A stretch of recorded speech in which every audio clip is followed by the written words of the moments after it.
In today's video, I'm going to teach you how to draw a pipe network in Civil 3D. We'll start by opening the tools you need.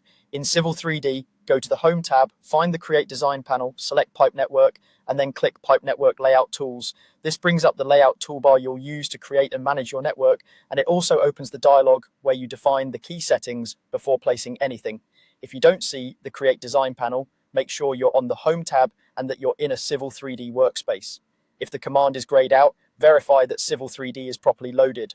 With the layout tools open, set the network properties so your model is organized and displays correctly. Start with the network name.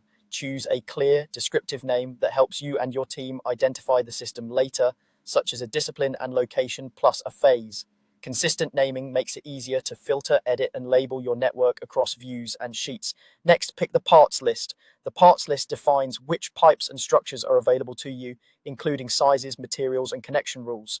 Select the parts list that matches your design intent, for example, a storm drain list versus a sanitary sewer list. Double check that the units and available sizes align with your project standards. If the list seems incomplete, select the one that corresponds to your company template or the client's specifications so you don't need to swap components later.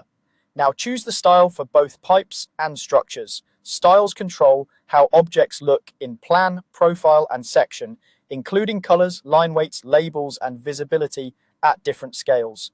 Pick a style that matches your drawing standards and plotting requirements, so what you see while designing is what will appear on your sheets. If a style looks too faint or too bold, you can adjust or choose a different style to ensure clarity for coordination and printing. Finally, set the layer. Assigning the network to the correct layer gives you control over visibility, color, and plotting through your layer manager.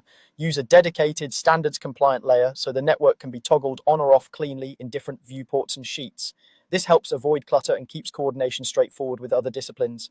Once those properties are set, your pipe network layout tools are ready to go, and you're prepared to begin placing your network confidently.